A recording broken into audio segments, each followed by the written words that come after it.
네, 세션 시작하도록 하겠습니다. 네, 오늘도 저희 ATX 세션에 참여해 주셔서 감사드립니다. 저는 오늘 세션 발표를 맡게 된 시스코 CSS 이강입니다. 저희 오늘 세션 같은 경우에는 이 Software Defined Access 구축이라는 토픽으로 준비를 해보았는데요. 그래서 이 SD Access, SDA죠. 그래서 이 SDA를 구축하는 모범 사례에 대해서 핵심적으로 소개해드릴 예정입니다. 그래서 주로 말씀드릴 내용 같은 경우에는 이제 엔드포인트 인증을 수행하는 방법과 이 SDA의 핵심 솔루션 중에 하나인 policy 정책에 관련해서 말씀드릴 예정이고요. 그리고 또 다른 하나의 핵심적인 기능이 세그멘테이션을 구현하는 방법에 대해서도 소개를 해드릴 예정입니다.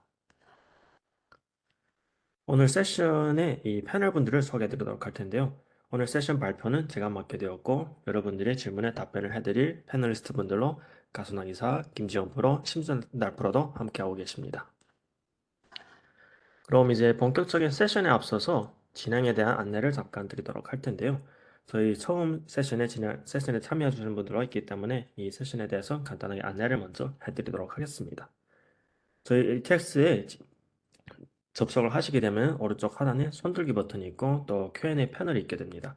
여러분들이 만약에 진행 중에 질문사항이 있다거나 어떤 의문점이 있다고 했을 때는 손들기 버튼을 클릭하시거나 아니면 또 Q&A 패널을 통해서 저희한테 질문을 보내주실 수 있습니다.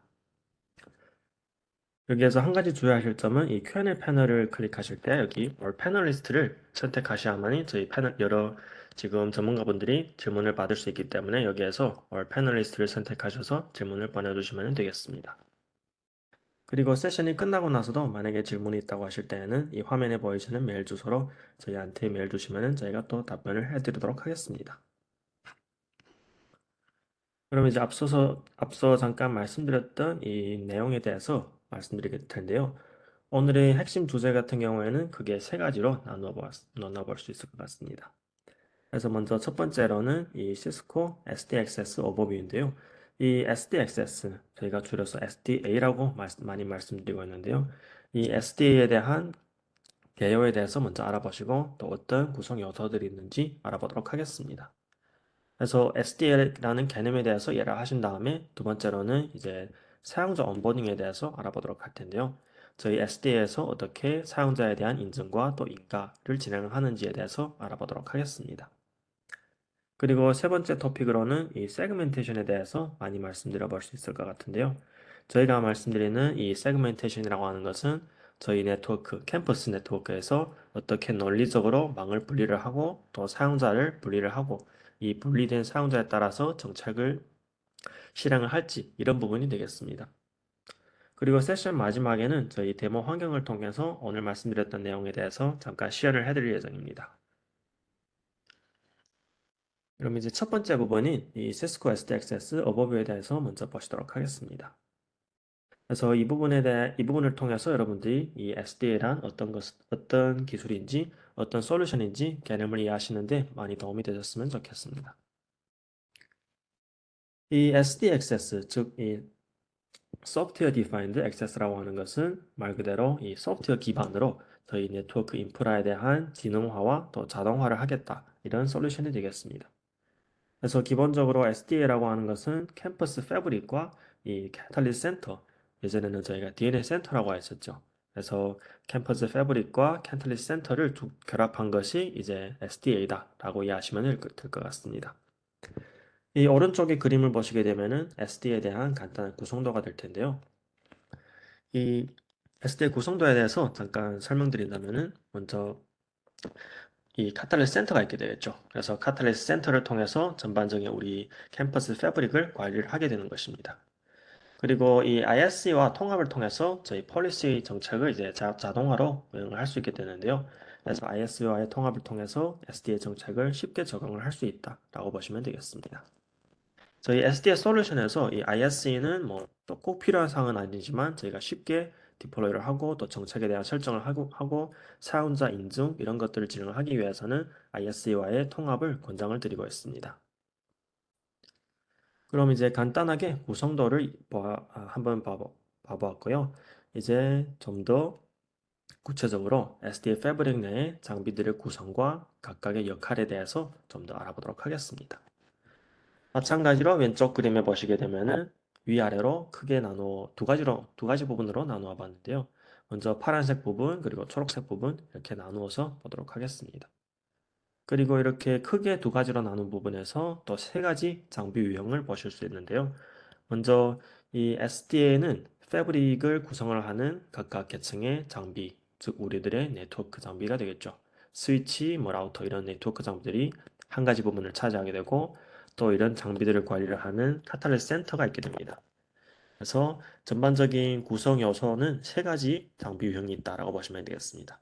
하나는 카탈리스 센터, 그리고 사용자 인증을 위한 ISE, 그리고 나머지는 저희 SD 패브릭 내부에 있는 네트워크 장비들이 되겠죠. 그래서 이렇게 세 가지 부분으로 나누어 봤고요. 이제 여기에서 먼저 파란색 부분에 대해서 중점적으로 보도록 하겠습니다. 그래서 파란색 부분에서 이제 가장 중요한 우리가 이 SD에서 머리 역할을 담당한다라고도 많이 말씀드리고 있는데요. 여기에서 카탈리스 센터가 이제 머리 역할을 담당하게 됩니다. 그래서 간단하게 말씀드리면은 이제 전반적인 네트워크에 대한 통합이라거나 통합적인 설치라거나 운영 그리고 관리들을 모두 지원을 하는 이런 장비다라고 보시면 되겠습니다. 저희가 기본적으로 이제 브라우저 GUI, 웹 UI로 접속을 해서 많은 설정들을 하는 부분이 될 텐데요. 이 부분을 모두 카탈리스 센터를 통해서 지원을 한다라고 보시면 됩니다. 그래서 카탈리스 센터에서 구체적으로 어떤 내용들을 담당하냐라고 한다면은 크게 두 가지가 있게 되는데요.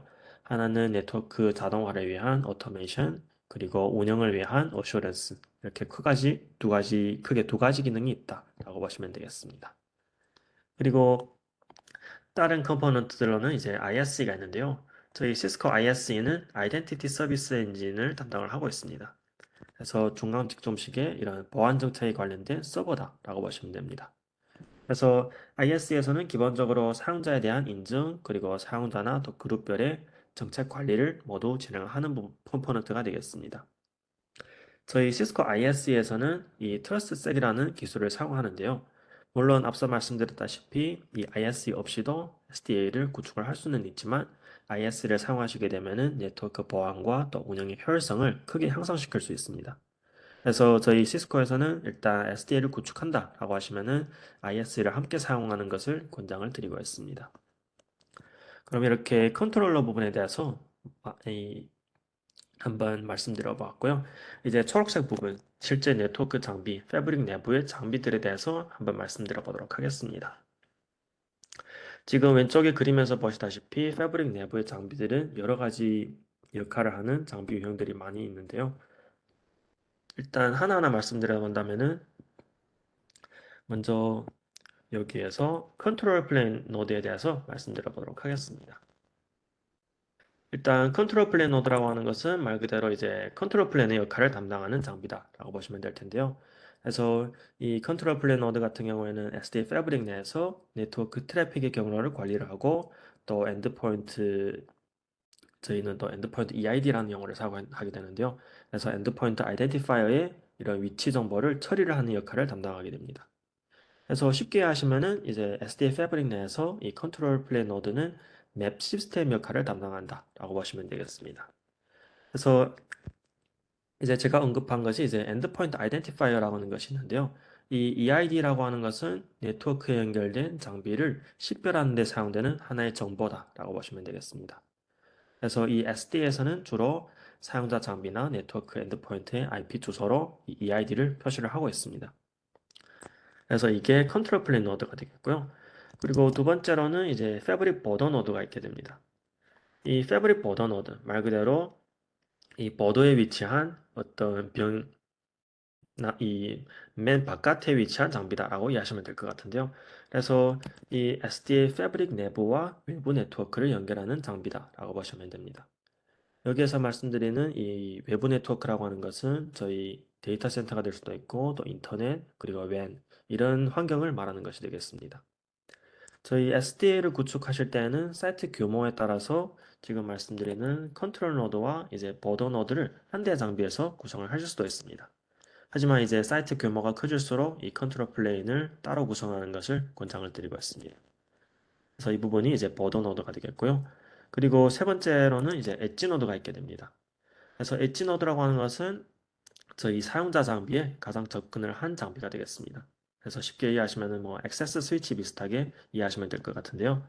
그래서 저희 사용자, 즉 이제 엔드포인트가 되겠죠. 사용자와 장비들이 처음으로 네트워크에 연결되는 지점이 되겠습니다.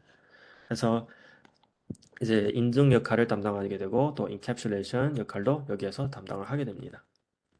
그래서 기본적인 이런 노드 외에도 저희 SDA 패브릭에서는 또 무선에 관련된 장비들도 지원을 하게 되는데요. 그래서 마지막에 보시게 되면은 와이어리스 컨트롤러도 있게 되죠. 그래서 와이어리스 컨트롤러는 말 그대로 이제 패브릭 내에서 무선 네트워크 관리를 담당을 하는 장비가 되겠습니다.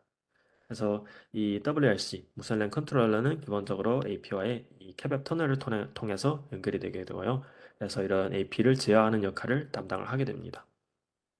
그래서 SDA에서는 기본적으로 이 무선 랜 컨트롤러와 AP 간의 제어를 위한 캡앱 데이터 같은 경우에는 언더레이를 통해서 전달이 되고 또 무선 단말의 트래픽은 이 무선 랜 컨트롤러로 전달되지 않고 엣지 노드에서 처리가 되게 됩니다. 그리고 하나 더 있게 되는데요. 지금 그림에 보시게 되면은 인터미디에이트 노드라고 보이십니다.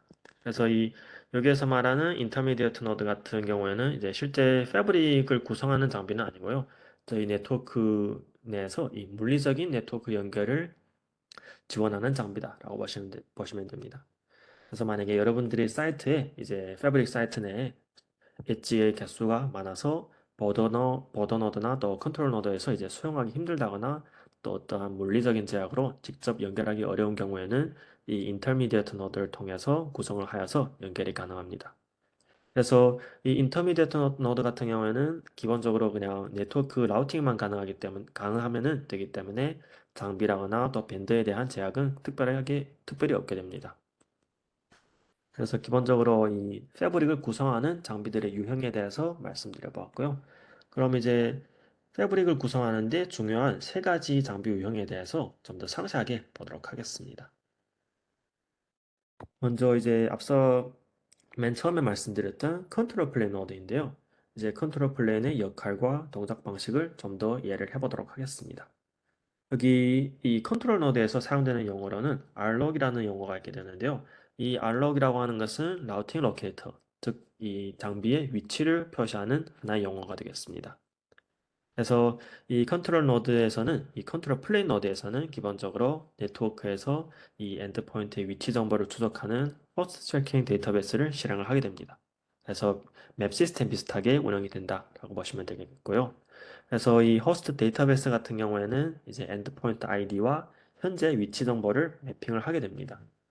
물론 이 데이터베이스에는 또 엔드포인트의 위치와 다른 기타 속성들도 함께 포함이 되게 됩니다. 그리고 이 엔드포인트 아이디를 여러 유형의 엔드포인트 아이디를 조회를 할 수 있는데요. 여기에서 기본적으로 IPv4, IPv6 그리고 맥 주소 이런 것들을 통한 방식으로 이제 엔드포인트를 식별을 하고 관리를 할 수 있습니다. 그래서 기본적인 운행 방식 같은 경우에는 이제 엣지 노드 또는 보더 노드로부터 이 엔드포인트 아이디의 등록 정보를 이제 받게 됩니다. 그러면은 이런 등록된 정보 같은 경우에는 네트워크 내에서 엔드포인트 위치를 식별하는 데 사용이 되게 되는 것이죠. 그럼 이제 기본적으로 만약에 여기 보시는 것처럼 이제 엣지 노드에서 하나의 목적지 엔드포인트 아이디를 찾기 위한 조회 요청을 이 컨트롤 플레인 노드에 진행을 하게 됩니다. 그러면은 컨트롤 플레인 노드 같은 경우에는 이 요청을 처리를 하고 목적지 엔드포인트 위치를 식별하여서 이제 트래픽이 어디로 가야 될지 경로를 전달을 하는 역할을 담당한다 라고 보시면 되겠습니다. 그래서 오른쪽 그림에 보시게 되면은 이제 기본적으로 IP에서 알록에 대한 매핑 그리고 또 맥 주소에서 알록에 대한 매핑을 지원을 하게 되는 것이 되는데요. 그래서 전체 프로세스를 한 번 더 말씀드려 본다면은 이제 엔드포인트 예를 들면은 사용자나 사용자 장비가 네트워크에 연결되게 되면은 그 사용자의 IP와 맥 주소는 엣지 노드에서 컨트롤 플레인 노드로 전송이 되게 됩니다. 그러면은 컨트롤 플레인 노드는 이 정보를 받아서 자체의 호스트 트래킹 이 데이터베이스에 저장을 하게 됩니다. 그래서 이때 IP라거나 맥 주소는 이제 해당 장비의 위치를 나타내는 알록과 이제 매핑이 되게 되는 것이죠. 그리고 나중에 또 다른 이제 엣지 노드 또는 보더 노드가 이 엔드포인트와 통신을 하려고 할 때에는 이제 컨트롤 노드에 요청을 보내게 됩니다. 조회 요청을 보내게 되는 것이죠. 그러면은 이제 컨트롤 플레이 노드에서는 자기가 가지고 있는 호스트 트래킹 데이터베이스를 참조를 하여서 해당 엔드포인트의 위치를 확인하고 또 그 결과를 요청을 한 노드에 반환을 하게 됩니다. 그래서 이런 일련의 과정을 거쳐서 이제 SDA 패브릭의 내부에서는 엔드포인트가 이동을 하더라도 일관된 연결성을 유지를 하고 또 네트워크 트래픽이 효율적으로 전달될 수 있도록 보장을 할 수가 있게 되는 것입니다. 이렇게 컨트롤 플랜 노드에 대해서 좀 더 말씀드려 봤고요. 이번에는 두 번째로 이제 엣지 노드에 대해서 말씀드려 보도록 하겠습니다. 그래서 엣지 노드는 우리 사용자와 가장 접근을 한 스위치 장비가 되기 때문에 이제 네트워크에 처음으로 접속하는 첫 지점이 되겠습니다. 그래서 First Hop 서비스를 제공한다라고 이해하시면 될 것 같은데요. 그래서 이제 엣지 노드에서는 기본적으로 네트워크 연결된 엔드포인트를 식별을 하고 인증을 하는 역할을 담당을 하게 됩니다. 그래서 이때 이제 스태틱으로 만약에 IP를 할당하였다거나 아니면은 802.1x를 통해서 인증을 한다거나 또 액티브 다이렉토리와 같은 다양한 인증 방법을 사용해서 이 사용자를 인증을 하는 역할을 담당하게 됩니다. 이 인증에 대해서는 제가 뒤에서 좀 더 상세하게 말씀드려 보도록 하겠고요. 그리고 이 엣지 노드 같은 경우에는 기본적으로 연결된 엔드포인트 ID, 이 아이디 정보를 이제 컨트롤 노드, 플레인 노드에 등록을 하게 되는 것입니다. 앞서 말씀드렸다시피 이제 호스트 트래킹 데이터베이스에 등록을 하게 되는 것이죠. 그래서 컨트롤 플랜에서 이제 이 정보를 통해서 엔드포인트의 위치를 추적을 하고 관리를 할 수 있습니다. 그리고 이 엣지 노드에서 또 하나 중요한 것은 이제 이 애니캐스트 레이어 3 게이트웨이를 제공을 하게 됩니다. 그래서 이 레이어 3 애니캐스트 게이트웨이라고 하는 것은 이제 모든 엣지 노드에서 동일한 IP 주소를 사용해서 게이트웨이 서비스를 제공함으로써 이제 네트워크 내에서 일관된 라우팅을 가능하게 하는 것을 말하는데요. 그래서 이제 게이트웨이 IP 주소를 각 서브넷마다 여러 장비에 등록을 할 필요가 없이 이제 단일 IP 주소로 네트워크 전반에 걸쳐서 관리를 할 수 있는 장점을 가져가게 됩니다. 그리고 이제 엣지 노드는 저희 사용자가 엔드포인트와 접근을 한 장비이기 때문에 이제 트래픽을 캡슐화 그리고 디캡슐레이션을 하는 역할을 담당을 하게 됩니다. 그래서 이런 일련의 과정을 거쳐서 우리가 트래픽이 패브릭 내부에서 올바른 목적지로 전달될 수 있도록 하는 역할을 담당을 한다라고 보시면 될 것 같습니다. 그럼 이제 마지막으로 세 번째 장비 유형에 대해서 말씀드려 보도록 할 텐데요. 이제 패브릭 내부에는 보더 노드가 되겠습니다. 그래서 보더 노드는 이제 내부와 외부 네트워크 간의 경계를 생성하는 경계에 위치한 이제 장비다라고 보시면 되겠는데요. 그래서 보더 노드에서는 내부에서 외부로 나가는 트래픽과 또 외부에서 내부로 들어오는 트래픽을 처리를 하게 됩니다. 그리고 또 보더 노드에는 지금 보시는 것처럼 인터널 버더와 익스터널 버더 두 가지가 있게 되는데요. 이 인터널 버더라고 하는 것은 저희가 이제 내부 네트워크에서 외부로 연결할 때 알려진 서브넷을 연결을 할 때 사용되는 장비가 되겠습니다. 그래서 여기에서 이제 non-IP 서브넷이라고 하는 것은 우리가 쉽게 말하는 이제 데이터 센터나 무선 랜 컨트롤러, 방화벽 이런 외부 네트워크를 말하는 것이 되겠습니다. 그리고 external border node 같은 경우에는 이제 unknown IP 서브넷이라고 해서 알려지지 않은 IP 서브넷과 연결하는 역할을 담당합니다. 그래서 여기에서 말하는 알려지지 않은 서브넷이라고 하는 것은 이제 인터넷이나 또 공용 클라우드 이런 외부 네트워크와의 연결을 말하는 것이 되겠습니다. 그럼 이 세 가지 장비 유형에 대해서 상세하게 말씀드려 보았고요. 이제 SD에서 중요한 이 사용자 온보딩에 대해서 말씀드려 보도록 하겠습니다. 일단 사용자 온보딩에서는 ISE가 중요한 역할을 담당을 하게 되는데요.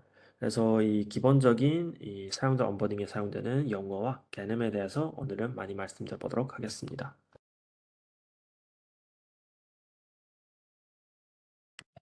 우리가 사용자 인증에 관련해서는 사용자 온보딩에 관련해서는 authentication 그리고 authorization이라는 용어를 많이 활용을 하게 되는데요. 그래서 기본적인 네트워크 접근자에서 사용되는 용어다라고 보시면 되겠습니다.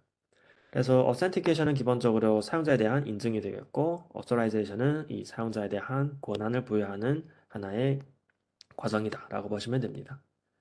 저희 이 SD에서는 역할 기반으로 이제 사용자에 대한 인증과 권한 부여를 진행을 하게 되는데요. 그래서 일단 지금 보시는 그림에 대해서 먼저 말씀드려 본다면은 우리 사용자가 네트워크에 접근을 할 때에는 크게 두 가지 과정을 거치게 됩니다. 먼저 authentication 과정을 거치게 되겠고요. 그리고 authorization을 거치게 됩니다. 먼저 authentication이라고 하는 것은 이 사용자가 누구인지 먼저 인증을 하는 것을 말합니다. 그래서 만약에 이 employee가 접속을 했다라고 했을 때 저희가 사용자 유저 아이디 그리고 패스워드를 입력을 하게 되죠. 그래서 인증을 거쳤을 때 이제 employee로 인증이 되고 또 아니면은 또 다른 사용자가 접속을 했을 때 컨트랙터로 이제 인증이 되게 되는 것입니다. 그래서 authentication 과정에서는 네가 누군지 먼저 확인을 하게 되는 것입니다. 그래서 뭐 회사 임직원이라거나 아니면은 임시 직원 아니면은 또 게스트 이런 것들을 인증을 하는 것이 되겠습니다.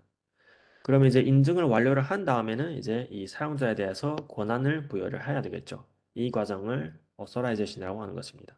그래서 권한 부여는 이제 어떤 이 서비스에 대해 접속을 할 수 있는지를 정의를 하는 것을 말하는데요. 그래서 만약에 내가 직원이다라고 했을 때에는 지금 보시는 것처럼 뭐 보호받는 서비스, 그리고 쉐어드 서비스, 퍼블릭 인터넷에 모두 접속을 할 수 있지만 내가 만약에 컨트랙터라고 했을 때는 회사에 이제 보호를 받는 서비스에는 접속을 할 수 없지만 이 공유 서비스 그리고 퍼블릭 네트워크에는 모두 접속을 할 수 있는 이런 형식으로 진행을 할 수 있습니다. 그래서 이렇게 기본적으로 인증 그리고 권한 부여 이런 과정을 거쳐서 우리 사용자가 온보딩을 한다라고 보시면 될 것 같습니다. 그래서 이제 인증에 대해서 이제 좀 더 상세하게 말씀드려 보도록 할 텐데요. 이 인증에서는 저희가 기본적으로 이 크게는 세 가지 방식을 통해서 진행을 하게 됩니다. 이제 먼저 첫 번째로는 가장 많이 활용되는 이제 802.1x 인증 방식에 대해서 말씀드려 보도록 할 텐데요. 이제 SDA에서 802.1x 인증 같은 경우에는 이 네트워크에 연결된 사용자의 신원을 확인을 하고 또 접근 권한을 부여하기 위한 중요한 보안 메커니즘이 되겠습니다. 일단 먼저 오른쪽에 구성 요소부터 한번 보도록 할 텐데요. 이제 이 802.1x 인증에서 여러 용어들이 있게 되는데요. 먼저 이 우리 사용자를 이 ISE 그리고 또 SDA 인증에서는 이 서플리컨트라고 부르게 됩니다. 그래서 기본적으로 뭐 요청자라고 이해하시면 될 것 같은데요. 이 요청자라고 하는 것은 네트워크에 접속하려는 클라이언트 장비가 되겠습니다. 그래서 뭐 맥 장비도 될 수가 있고 또 PC인 윈도우즈로 접속을 할 수가 있게 되는데요. 이런 것들이 이제 요청자가 되겠고 두 번째 컴포넌트로는 이제 어센티케이터 인증자가 있게 됩니다. 그래서 이 인증자라고 하는 것은 클라이언트 장비와 이제 네트워크 사이에 있는 네트워크 장비가 되겠습니다. 그래서 뭐 쉽게 이해하시면은 우리가 사용하는 스위치나 무선 액세스 포인트가 되는 것이 됩니다. 그래서 이제 클라이언트로부터 이제 요청을 받게 되면은 인증 요청을 받아서 이 인증 요청을 서버로 전달을 하는 역할을 담당한다라고 보시면 됩니다. 그리고 마지막으로 이제 인증 서버가 있게 되는데요. 이제 인증 서버는 우리는 시스코 IS를 통해서 진행을 한다라고 말씀드렸죠. 그래서 이제 IS에서는 이제 사용자의 자격 증명을 확인을 하게 됩니다. 그래서 이제 이런 과정을 거쳐서 사용자가 이제 권한을 부여를 받고 네트워크에 접속을 한다라고 보시면 되겠는데요. 그럼 컴포넌트에 대해서 이해를 하셨다면은 이제 오른쪽에 있는 실제 인증 프로세스가 어떻게 진행되는지 한번 보도록 하시겠습니다. 일단 비슷하게 하나의 사용자가 먼저 네트워크에 접속을 시도를 하게 되겠죠. 그러면 이제 인증자는 클라이언트에 인증 요청을 하게 됩니다. 그래서 이제 이 사용자는 크리덴셜 정보를 네트워크 장비에 보내게 되는 것입니다. 그래서 우리가 기본적으로 뭐 자주 이제 사용하게 되는 유저네임 그리고 패스워드를 이제 입력을 하게 되는 과정이다라고 보시면 될 것 같은데요. 그래서 패스워드까지 입력을 마치게 되면은 이제 이런 정보, 크리덴셜 정보 그리고 서티피케이트 정보가 EAP 프로토콜을 통해서 전달이 되게 됩니다. 이 정보가 어디로 전달되냐면은 이제 네트워크 장비로 전달되게 되는 것이죠. 그래서 네트워크 장비에서는 이제 이 정보를 레디어스 방식으로 이제 ISE 서버에 전달을 하게 됩니다. 그래서 이렇게 ISE로 안전하게 전달이 되는 것이죠. 그리고 이 IS에서는 이제 사용자에 대한 권한을 이제 확인을 하게 되는데요. 만약에 뭐 액티브 디렉터리와 통합을 할 수도 있는데요. 통합을 하신 경우에는 이제 해당 사용자의 정보가 있는지 또 있으면은 접속이 가능하고 또 이제 인증에 성공하면은 네트워크에 접속을 하도록 하고 또 만약에 인증에 실패를 했다고 하면은 클라이언트가 이제 네트워크 접속을 차단을 하게 되는 것이죠. 그래서 이런 방식으로 이제 사용자가 인증을 거쳐서 네트워크에 접속을 한다라고 보시면 되겠습니다. 그래서 이 ISE는 기본적으로 이 로컬 데이터베이스를 사용할 수도 있고 또 AD와의 통합을 통해서 사용자에 대한 사용자 관리를 할 수도 있습니다. 그래서 이렇게 이 802.1x에 대해서 먼저 말씀을 드려보았고요. 또 두 번째로는 이제 MAB 방식으로 인증을 하는 방식이 있게 됩니다. 사실 저희 네트워크에 있는 장비들이 모두 이제 802.1x를 지원을 하는 장비들이 아닐 수가 있는데요.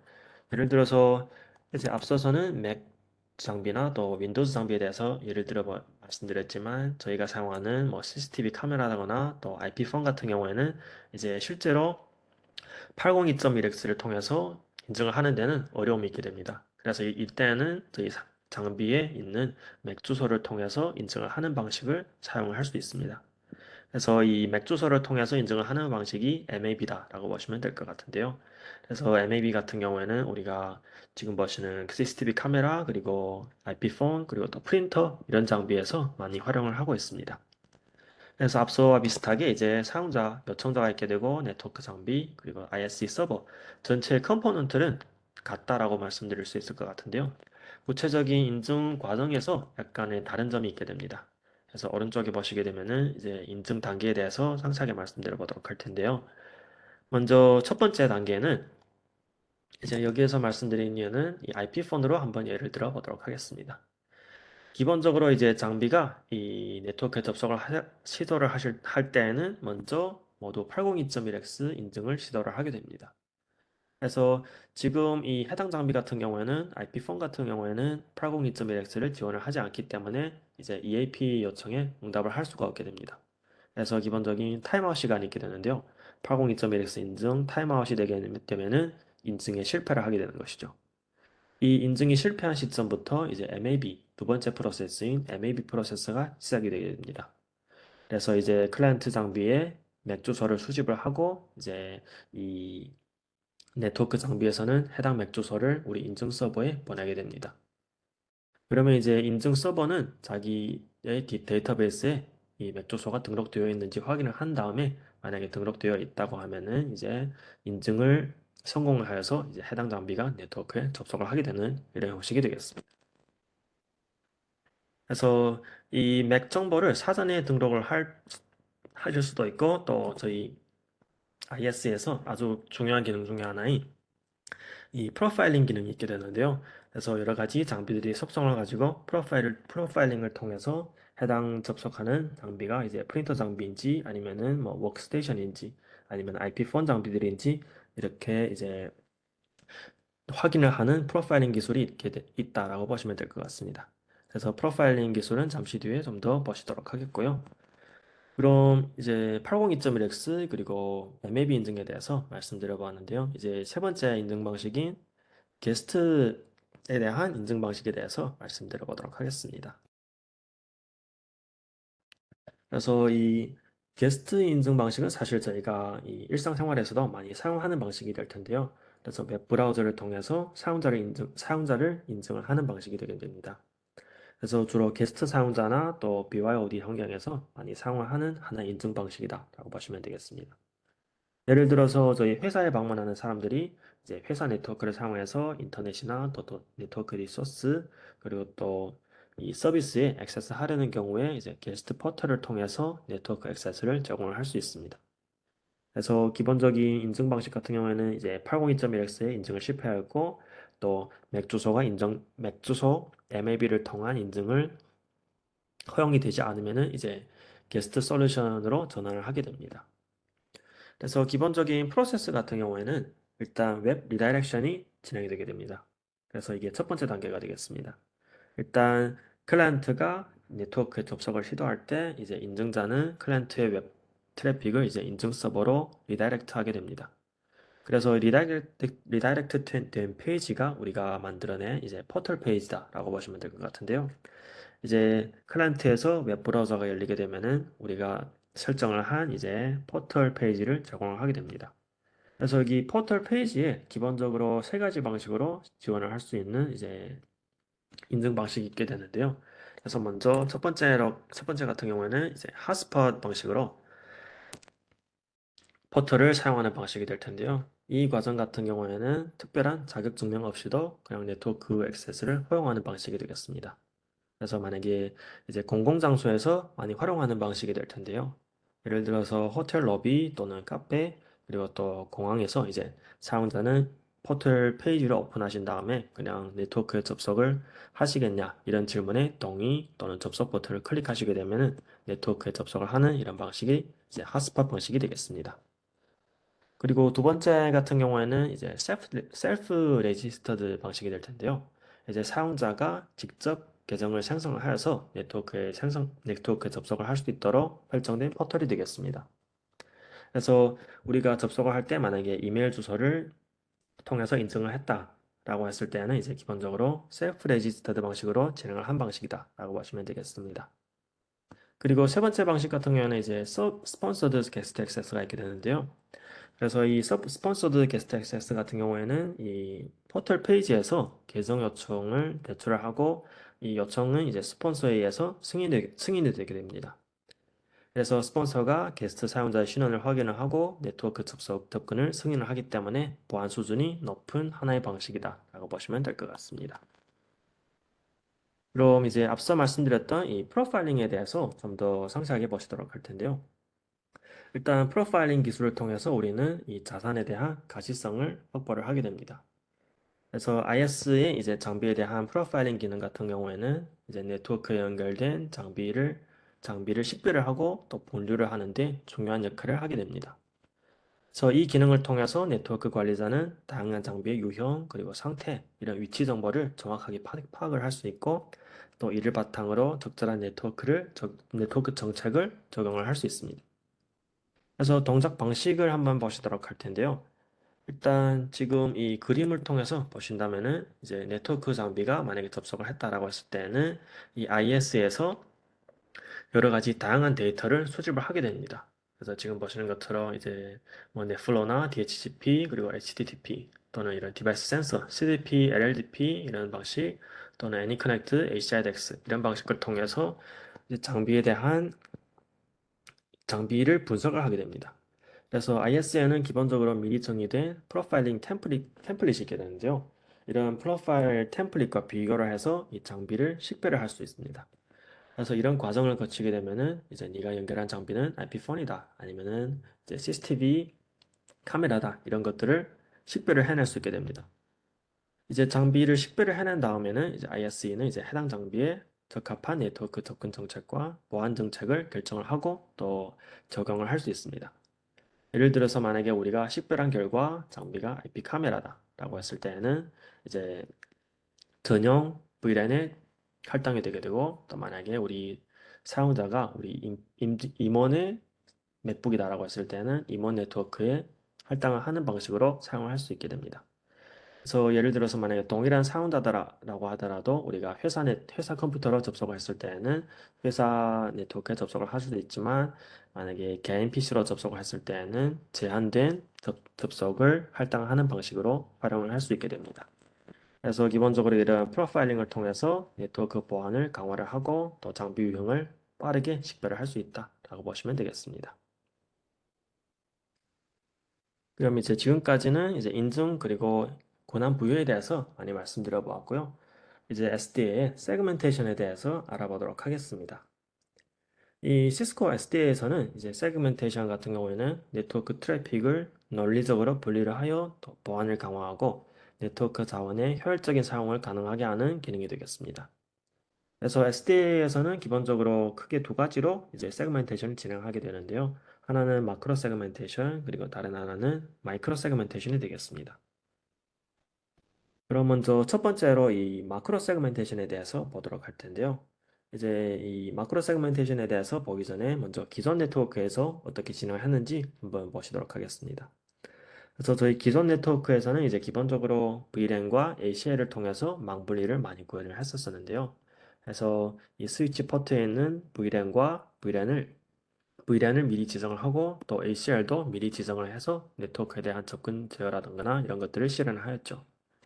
그래서 해당 포트에 연결된 단말의 VLAN과 ACL 같은 경우에는 미리 지정이 되어 있기 때문에 단말의 권한은 이제 포트를 따라가게 됩니다. 그래서 만약에 우리가 특정 포트에 다른 VLAN과 ACL을 할당하고 싶다고 했을 때는 이제 포트 설정을 변경을 해야 하는 어려움이 있게 됩니다.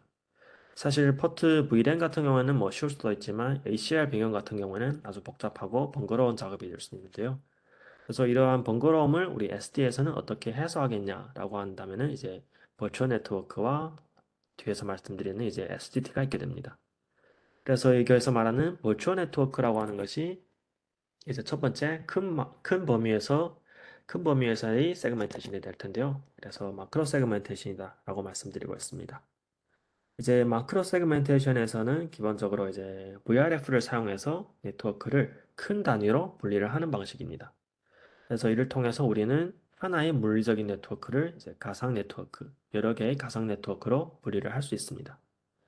그래서 이 라우터에 있는 VRF와 비슷하게 이제 각각의 VRF는 하나의 독립된 라우팅 테이블을 갖게 됩니다. 그래서 서로 다른 네트워크 간의 트래픽이 분리되어서 전송되게 되는 것이죠. 그래서 이런 VRF를 이제 우리 SDA에서는 버추얼 네트워크, VN으로 표현을 한다라고 보시면 되겠습니다.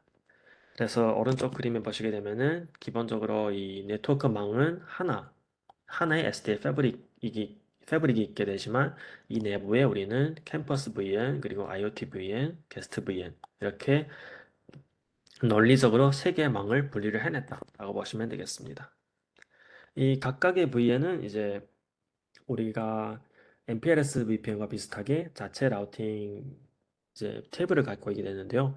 이 각각의 VN 같은 경우에는 또 VN ID를 통해서 식별을 하게 됩니다. 그래서 이제 컨트롤 플랜에서 기본적으로 이런 VN ID를 통해서 각 VRF 토폴로지를 관리를 하게 됩니다.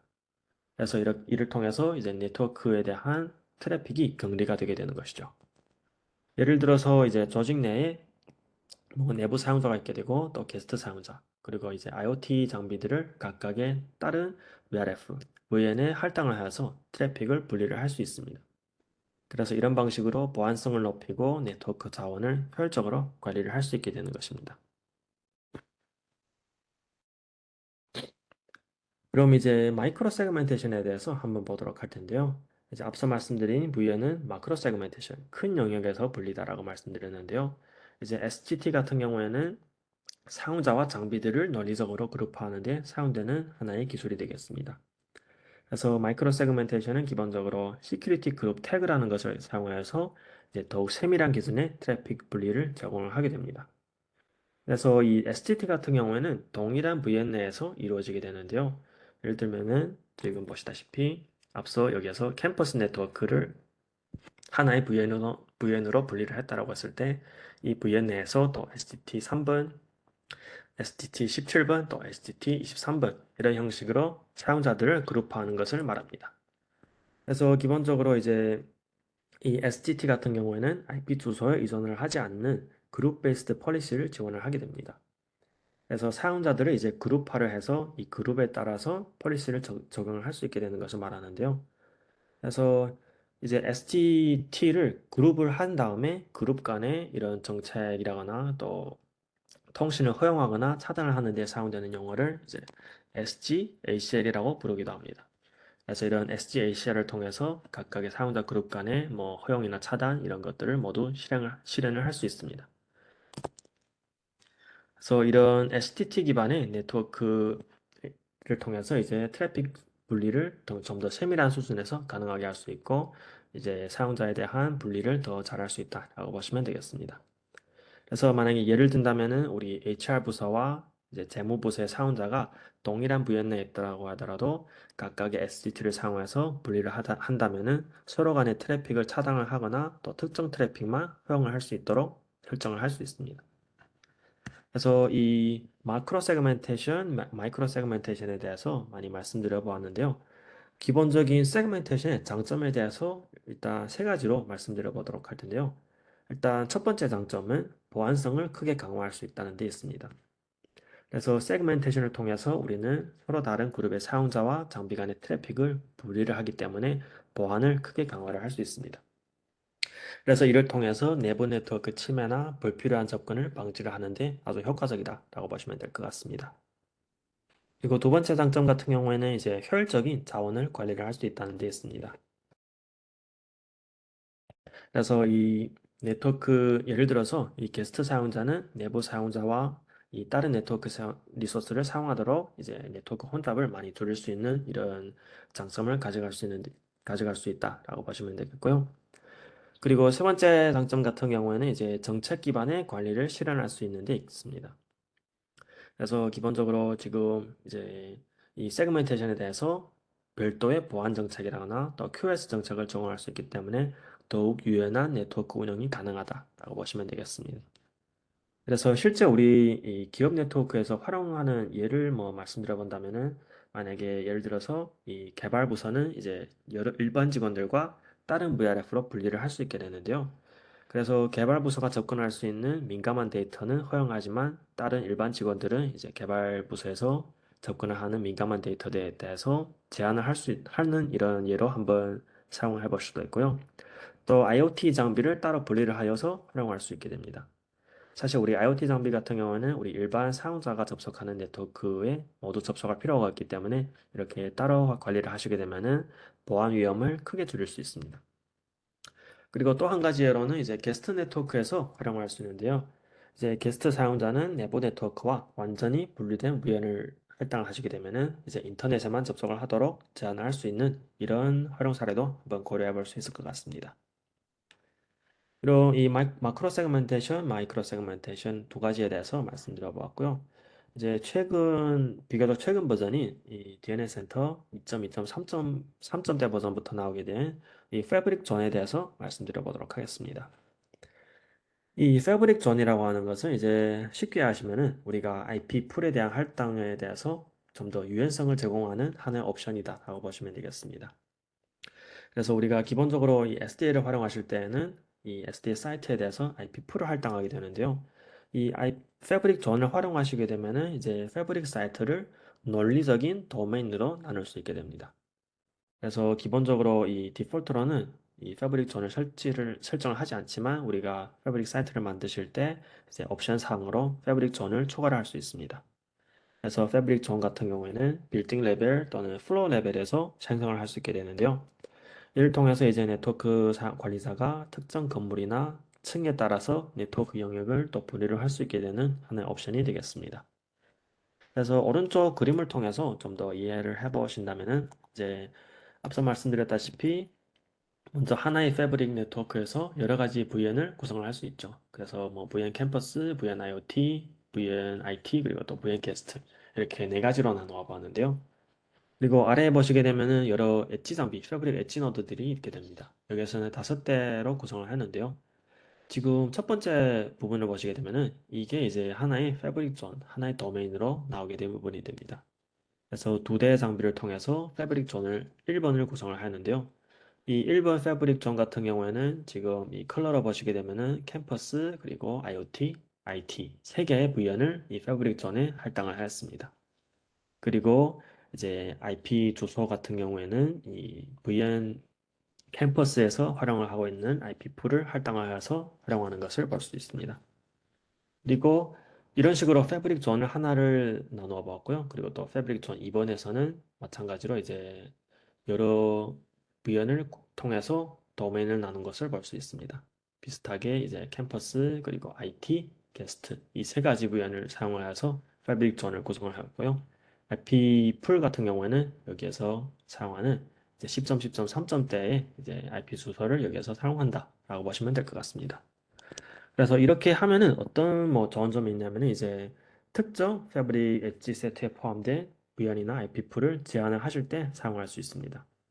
그래서 이제 여러 고객들이 만약에 뭐 IP 풀에 대한 프로비저닝 범위를 세부적으로 제어를 할 수 있는 이제 유연성이 필요하다고 했을 때 이 기능을 사용하시면 되겠습니다. 그리고 또 이를 통해서 여러 또 비용 절감이라거나 이런 이점들도 가져갈 수 있는데요. 만약에 우리가 사용하는 엣지 노드에서 특정 VN까지만 지원을 할 수 있다라고 했을 때에는 이제 이런 기능을 통해서 VN을 제한을 해서 사용할 수 있는 장점도 가져가실 수 있습니다.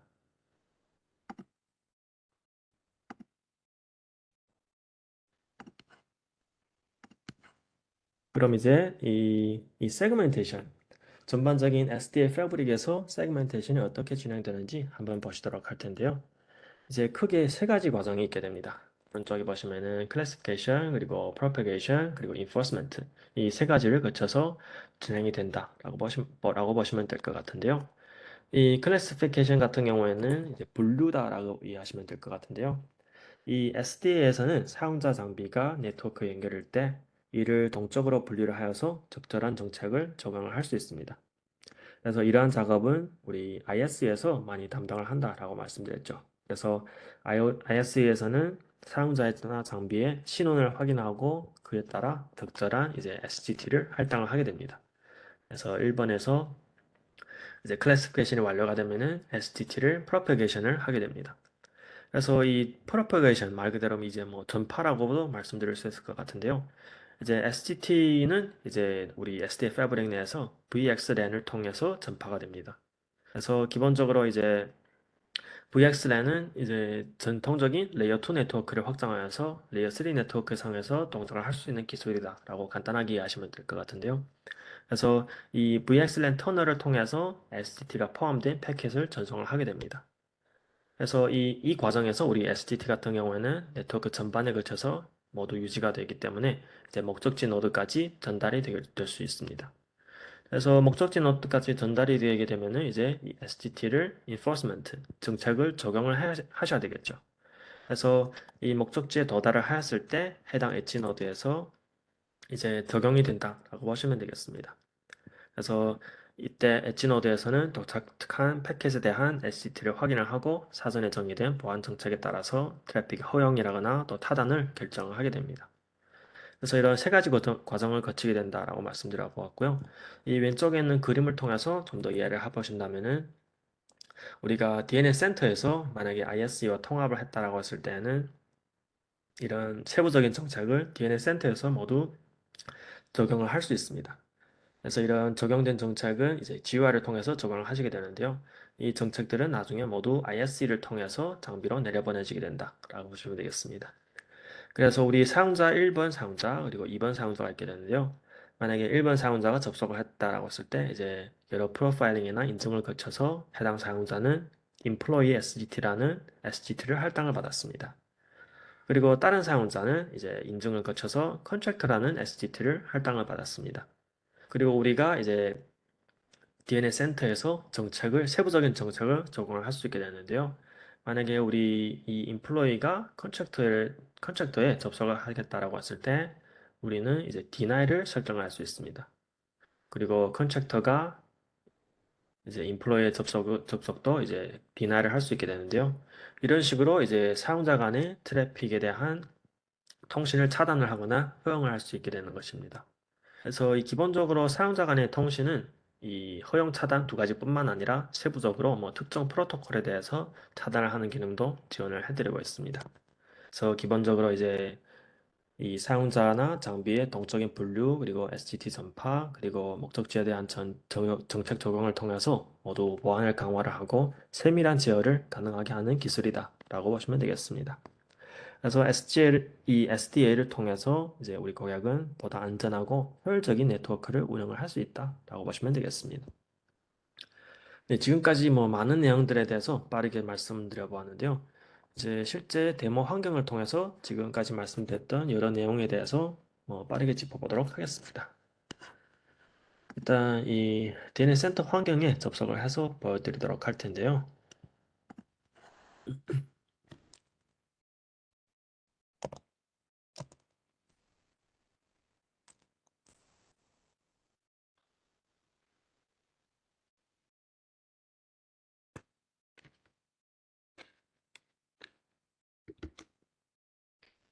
네, 일단 오늘 사용하는 버전부터 보여드린다면은 이 2.3.5 버전을 가지고 말씀드려 보도록 하겠습니다. 그래서 이제 SDL 활용을 위한 준비 사항에 대해서 먼저 말씀드려 보도록 할 텐데요. 이 SDL을 활용하기 위해서는 먼저 IP 주소에 대한 할당이 필요하시게 됩니다. 이 IP 주소 할당 같은 경우에는 이 디자인 메뉴를 통해서 네트워크 세팅에서 재현을 할 수 있게 됩니다. 그래서 우리 카탈레 센터를 기본적으로 이미 운영을 하신 분들은 이제 IP 주소 할당에 대해서 뭐 알고 계시는 부분일 수도 있을 것 같은데요. 그래서 크게는 이제 글로벌 범위에서 먼저 IP 주소를 추가를 하셔야 됩니다. 지금 해당 환경 같은 경우에는 많은 IP 주소들을 이미 초과를 해놓았는데요. 이 글로벌에서 IP 주소를 초과를 하신 다음에 만약에 내가 이 미국에 있는 뭐 캘리포니아 그리고 산호제 사이트에서 만약에 사용하겠다 이 SDA 패브릭을 이제 구축을 하겠다라고 했을 때는 만약에 예를 들어서 여기에서 보시면은 SJC 1번 사이트를 이제 SDA 패브릭으로 사용하겠다라고 했을 때 해당 사이트를 클릭하신 다음에 여기에서 리저브를 통해서 IP 주소를 할당을 받아야 됩니다. 여기에서 할당이라고 하는 것은 아까 글로벌에서 내가 설정한 이제 IP 주소를 할당을 받는 과정이다 라고 보시면 되겠습니다. 그래서 여기에서 사용할 IP 주소 풀을 지정을 하신 다음에 기본적으로 글로벌 풀에서 어느 풀에서 할당을 받아서 사용할지 선택을 하실 수 있습니다. 그리고 여기에서 가장 중요한 부분이 이제 DHCP 서버와 DNS 서버 부분이 될 텐데요. 이 DHCP 서버와 DNS 서버를 선택을 하셔야만이 이제 패브릭 내부에서 사용할 수가 있게 됩니다. 그래서 이 부분은 필수가 되는 부분이다 라고 보시면 되겠습니다. 그래서 이 기본적인 준비 단계는 이제 IP 주소에 대한 설정이 되겠고요. 그 다음에 이제 패브릭을 실제 구축을 하기 위해서는 이제 프로비전 메뉴를 사용하시게 됩니다. 여기에서 보시면은 SDA 관련된 메뉴들이 여기에 집중되어 있는 것을 볼 수 있는데요. 여기에서 패브릭 사이트를 통해서 우리 새로운 패브릭 사이트를 구축을 하실 수 있게 됩니다. 이 최근 버전부터 이 UI가 약간 변경이 되게 되는데요. 여기 오른쪽 상단에 클릭하시게 되면은 이제 새로 변경된 이 UI를 통해서 빠르게 설정을 할 수도 있습니다. 그래서 일단 먼저 예전 버전을 통해서 말씀드려 보도록 할 텐데요. 여기 보시게 되면은 이제 현재 제가 말씀드리는 환경에서는 여러 패브릭 사이트들이 이미 구성되어 있는 것을 볼 수 있습니다. 그래서 지금 보시면은 지금 여러 패브릭 사이트들이 설정되어 있고요.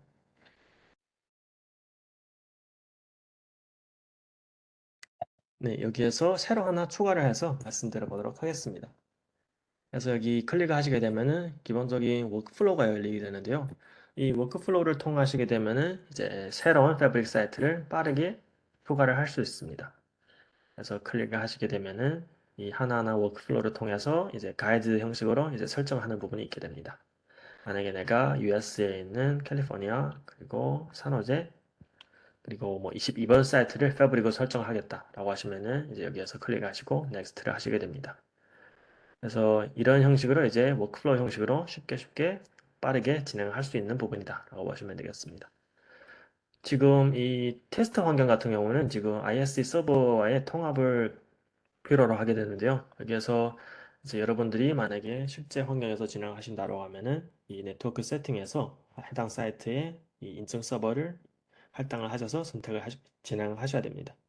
그래서 이런 형식으로 이 넥스트를 클릭하시면은 나중에 만약에 문제가 없다라고 했을 때 디플로이를 하시게 되면은 새로운 패브릭 사이트가 만들어지게 됩니다.